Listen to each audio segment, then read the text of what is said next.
All right, Jesse on Fire, welcome back to the channel. Now, before I even get into this video, you guys should all know I'm going live on Saturday. I'm going live. So if you enjoy this video, you should probably tune back in on Saturday when I go live and I'm announcing the fights. Yeah, announcing the fights. So, and also just talking about a bunch of nonsense. So I wanted to do this video because yesterday I did a live stream for about 90 minutes. Great time, by the way, everybody who showed up. And we talked about the Conor McGregor sexual assault case, the current civil lawsuit, etc. And I realized how little I knew about the allegation itself, about the terms of the current lawsuit, etc. And so I did some research, and what I found was notable enough that I wanted to do this video and actually break down exactly what the allegation was, what the outcome was, what the terms of the current lawsuit are, etc. Because I don't think a lot of people have been talking about this because everybody's so focused on the fight. Listen, like in advance, I will say, I don't have any idea what happened. Okay. I don't have any idea what happened. When I read this and I read what her allegation is, like what she's saying happened, I don't have a lot of faith that Conor's guilty on this one. Personal opinion. I'm not trying to, I have nothing but respect for women. Obviously, I have 3 daughters. So people assaulting women is a really serious thing for me, obviously. But I read this and I am very unconvinced that Conor likely did anything wrong. But I'll tell you guys all the details, terms of the the lawsuit, etc. So if you like the content, subscribe and ring the bell and tell all your friends. And certainly don't tell them like, hey, by the way, this guy Jesse on Fire, he's a rape apologist, because that's not my point. I'm just talking about this particular incident and my being a fan of Conor. I'm people who are new to the channel, I'm an equal fan. Conor and Khabib are my 2 favorite fighters. Try to find someone who's going to tell you that, okay? I'm a rare bird with a bomb-ass channel. Anyway, let's get into this thing. So here's the deal. So the woman is suing for between 1.79 and 2.13 million for the loss of wages, the sale of her home, and the purchase of a new one, and her medical expenses. Okay, so it's not, to be honest with you, it's not that much money as it relates to Conor, which is probably the idea. If I'm looking at that, I'm guessing he's already been dismissed of, or cleared of all criminal wrongdoing in this case already. There's no chance he's going to jail for this. And so this number looks like one where her and her attorneys are like, maybe we can get him to settle for $400K, right? Just to make this thing go away. It'd be more expensive to fight the case than just, pay me $400,000, which would be a lot of money to me. Maybe that's what they're doing, right? But let's get into the details of the case, okay? So the woman said that she and a friend were exchanging flirtatious DMs on Instagram with Conor and his friend, okay? Now, apparently they knew each other from growing up in the same area. So this is not a stranger. This is a girl who had known Conor or known his friend, whatever. It was just a local person in Dublin, right? And they were exchanging flirtatious DMs. Now, if her account says exchanging flirtatious DMs, that means that she had to show them to someone else who's taking the statement. Like, she knows she's not, because that doesn't look good, right? Like, if she's trying to say that this was an assault, her being like, yeah, I was being really flirty on Instagram. She wouldn't say that if she didn't already have to show like what the DMs look like. Now, it doesn't show, what the specific, DMs were, but the end result was her and her friend meeting Conor and his friend in a hotel room, penthouse. Okay. Now, the woman did cocaine on the way to the hotel. She said that Conor's car picked her up. So they're exchanging DMs. Conor's car, one of his drivers comes and picks her up. She said that she took some cocaine that had been produced in the car. Okay. Now, that in the statement sounds like she's implying that Conor's person gave it to her, except that she said it was produced in the car, and so it doesn't say that, right? That sounds very suspiciously to me like her and her friend did their own cocaine, right?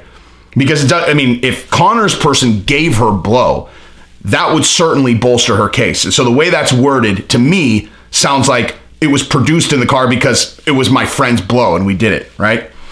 Once at the hotel, McGregor allegedly beckoned the woman into the bedroom where he asked her to perform a sexual act that she refused, the NYT reported. Now, that could be anything, right? A sexual act that's super broad. She says she refused, whatever it was. Then McGregor allegedly began kissing and undressing her, even though she was protesting, the claim said, per the New York Times. So he's kissing her, he's undressing her, and she's protesting, according to her, her statement. Now, this is very gray area for me because I don't know. Like, listen, I've been married for 12, 13 years. I don't know how this works anymore because the rules that I've seen kind of, if you're in college, this is how you have to hook up. You need like direct verbal agreement. I don't know how anyone would verify that anyway, but in my day, what happened was the girl would softly be like, I don't think we should do this.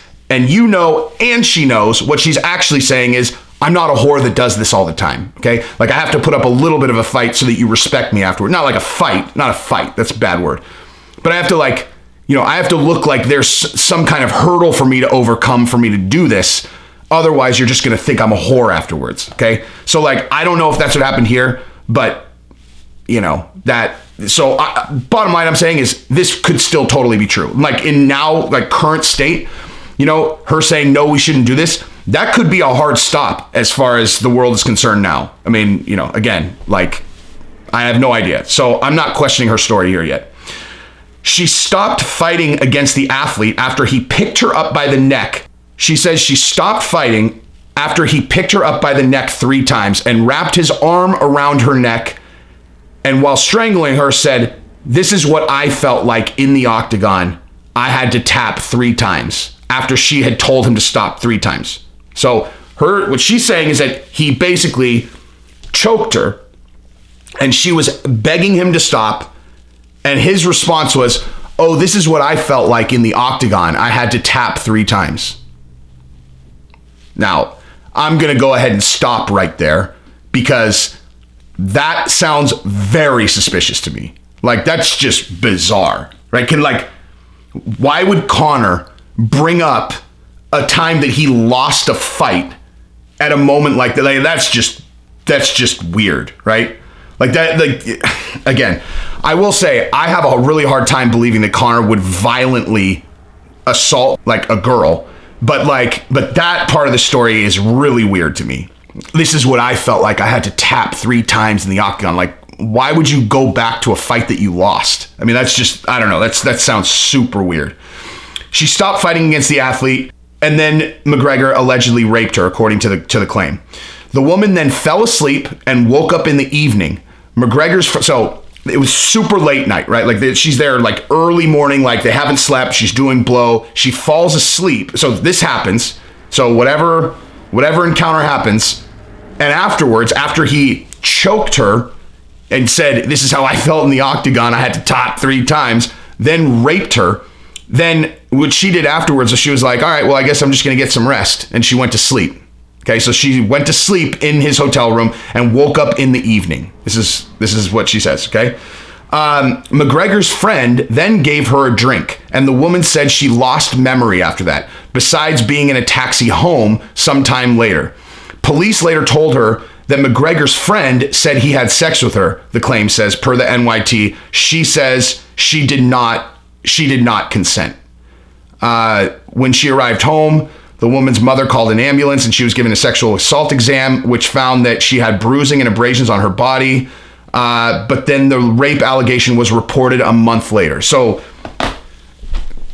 just to recap, it's late at night. She's DMing with Conor, flirting with him. He sends a car. They do blow in the car, probably hers, with her friend. Her and her friend go up to the hotel room. She goes into Conor's room. He starts trying to kiss her. She is protesting. He strangles her and says, this is how it felt in the octagon. I had to tap out 3 times. Then rapes her. Then she just goes, all right, well, I'm going to go ahead and catch some shut-eye. And she goes to sleep. She wakes up in the evening, so hours and hours and hours and hours later. The friend brings her a drink. She blacks out. And then the friend told police that he had sex with her. So she's also saying, well, she didn't remember that, so he must have drugged her. So that's the story. But then also they waited 30 days to report this. So Conor violently raped her. And then the friend, although I don't know, I guess she would have only found out about the friend from police, whatever. But Conor McGregor violently raped her. She waited 30 days. Okay, so it's not impossible, I guess. But I don't know. I have some major questions about that story, especially the part where he's choking her and he's like, this is what it felt like when I was in the octagon. I had to tap out. Okay. Now, I don't know. Again, this story just sounds weird to me. You know, it just sounds weird. And she waits 30 days to report it. Now she's suing him for $2 million. Bottom line, I don't have any idea what happened. Okay. And I certainly am not a person who's a rape apologist. If anybody ever actually sexually assaults women, which happens all the time, of course, then they deserve the worst that we can give them. But, you know, flirty DMs at 4 a.m. on cocaine, comes there, big portions she can't remember, and the only thing she can come up with is that his friend probably drugged her, not that she was blacked out on her own, or, you know, like, the whole thing is very bizarre. But Conor was cleared of any wrongdoing, and then now she's suing him for this really small number that she thinks is likely to have him just settle. He's worth $1 billion, giving her $400K, you know, just to make the thing go away. I don't know. I'm very, I know that celebrities get targeted for this kind of thing. And so even with 3 daughters, I have questions about a story like that. So, you know, I mean, you think back to like the Kobe Bryant accusation, which was just that was just a lie. Like there is a huge difference between having sex with a celebrity and then realizing afterwards that, you know, they don't care about you at all and you're kind of a throwaway girl, and then feeling regret and then suing, like, versus an actual assault. Like the Kobe Bryant thing was absurd. She laughed about, she went to a party afterwards. They had dozens of witnesses that she went to a party and bragged and laughed about having sex with Kobe.